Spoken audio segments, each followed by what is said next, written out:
Let me first thank Mayor Fulop for hosting us.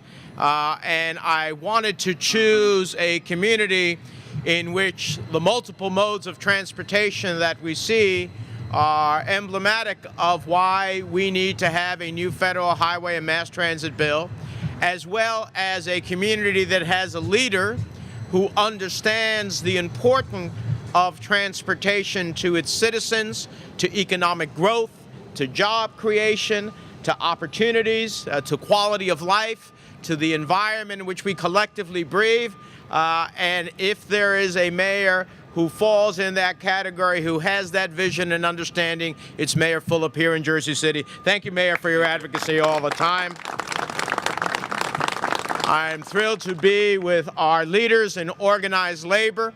Certainly Ray Pacino, who, as the head of the laborers, has a real vivid understanding of what this means for economic opportunity and jobs, but really in his public service roles as on the respective entities regionally here to help drive transportation opportunity, is in and of himself a visionary and someone who goes far beyond just the laborers and their interests, but the interests of all citizens of the state of New Jersey. Ray, thank you for your service, and thank you for your advocacy as well. And to Ray Greaves, who is just a tremendous advocate and leader on the transit side of transportation. You know, the more people we get out of cars and put into transit, the better the quality of air we breathe, the less time we sit in traffic, the greater opportunities there are for jobs. And these transit workers are some of the most underpaid and unappreciated people, but they move us every day successfully, and we're lucky to have a leader like you, Ray, to be able to advocate for them. So thank you all very much, Dan O'Connell and all the rest who are here. Now, we're standing here along the Jersey City waterfront. Yeah, 3 bells for that, I agree. Wall Street West, surrounded by thriving, eclectic, and attractive communities. This entire area, as someone who has lived here virtually my whole life, has been transformed over the years for the better, largely to increase access to mass transit. Hudson Bergen Light Rail, the path, connecting people and places, as Renata said, and I appreciate the Tri-State campaign because they're always thinking strategically about how this all works for us. This is incredibly important. Jersey City is a living, breathing example of what is possible when we invest in our infrastructure, when we invest in our future. Unfortunately, for too long, we have wasted opportunities to build for tomorrow, and we are left struggling to maintain what we have today. Roads are crumbling, bridges are in disrepair, and as more and more people flock to urban centers like Jersey City to live and work, our transit system has failed to keep up with the trend, leading to gridlock highways and standing room only trains and buses. And worse, federal funding that helps keep everything running is drying up. The Federal Highway Trust Fund is on the verge of bankruptcy. Yesterday, the Senate Finance Committee, on which I also serve, began consideration of how to best fix the Highway Trust Fund in the short term before highway and transit projects begin grinding to a halt. Make no mistake, failing to act would amount to nothing less than a transportation shutdown. And the last thing any of us need is another Republican-engineered shutdown that costs us jobs and hurt our communities. Fixing the looming insolvency of the Highway Trust Fund will provide a small but necessary measure of stability for New Jersey communities. It will prevent transportation projects from being shut down during the critical summer construction season, and it will protect good-paying jobs. But we need to prevent this transportation shutdown, but there is a far more significant imperative, and that is to stop the legislating from one crisis to another. We know that short-term patches can never provide the predictability needed to design and build world-class transportation projects. And we know that flat funding is a recipe for further decline. On the transit side alone, we have an $86 billion state of good repair backlog. Now, what does that mean? $86 billion not to improve our systems, not to build new ones, but just to make sure that what we have operating doesn't fall apart. And if you think that's bad, those maintenance costs will swell by $2.5 billion for every year that we don't act. This has very real consequences for New Jersey. As Ray mentioned, one example is the Hudson River rail tunnels. They are nearing the end of their life. The president of Amtrak recently announced that we have less than 20 years before they completely fall apart. If we lose just one of these tunnels, rail traffic between New Jersey and New York City will go from 24 trains an hour to just 6 trains per hour. That's 4 Amtrak trains and 2 New Jersey Transit trains per hour. That means that everyone from Trenton to Edison crammed into sardines into one Northeast Corridor train per hour. Same for those commuting along the North Jersey coastline from Rahway to Bayhead. And if you take the Midtown Direct from Montclair, as we might say in New Jersey, forget about it. Forget about it. It's the end of the line.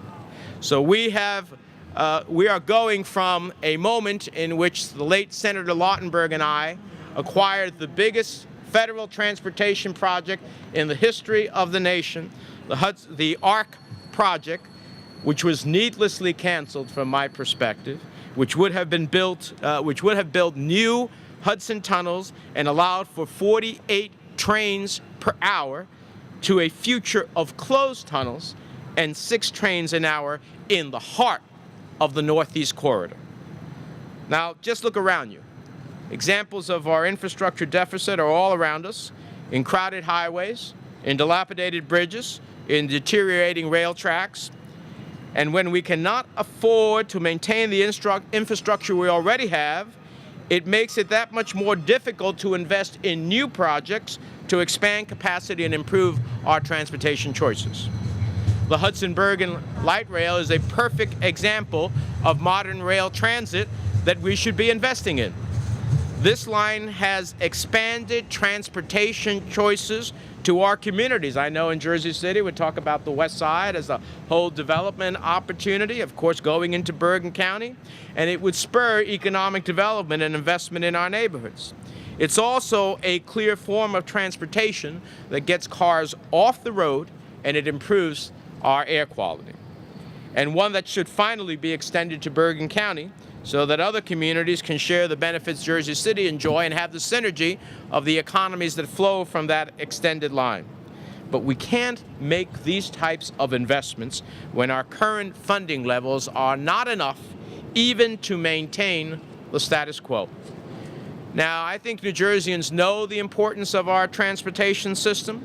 We saw it during Sandy when our transit system was inundated. We saw it after 9/11 when people relied on ferry boats to travel to New Jersey from lower Manhattan when every other form of transportation was shut down. Without a fully functional, multimodal transportation system, New Jersey is simply stuck in gridlock. Failing to invest in our infrastructure doesn't save money, it costs us. Costs us in wasted time, in declining global competitiveness, in lives lost on an outdated and obsolete system. Now, I'm tired in my other role as the chairman of the Senate Foreign Relations Committee as I travel the world to go to China and to be at an incredibly high-speed train where I, in fact, can stand on that train and not even feel as if it's moving. Now, I travel the Acela quite a bit between here and D.C., and I appreciate what it is, but I got to be honest with you, it shakes, rattles, and rolls. And it has, because of success now, so many people want to ride it, increasingly a challenge.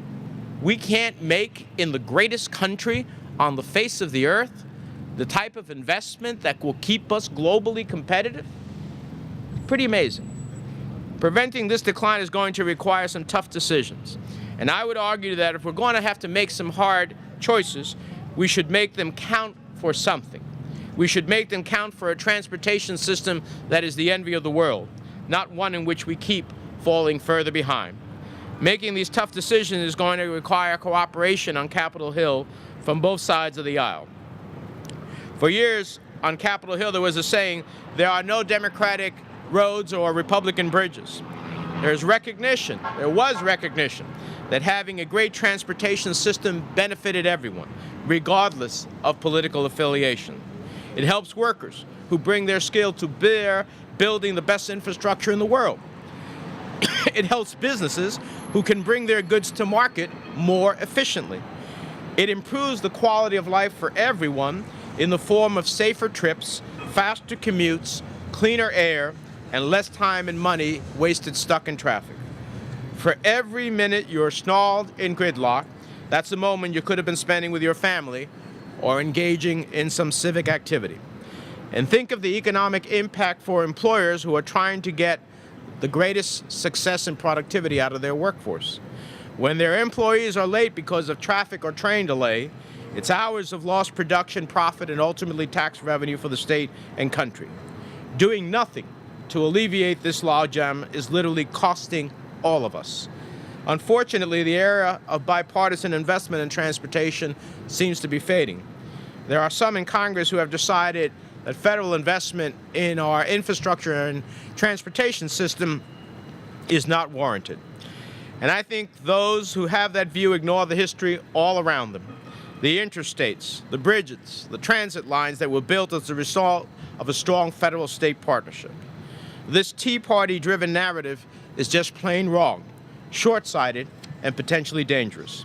Transportation is an investment that delivers substantial returns through stronger businesses, good-paying jobs, and a better quality of life.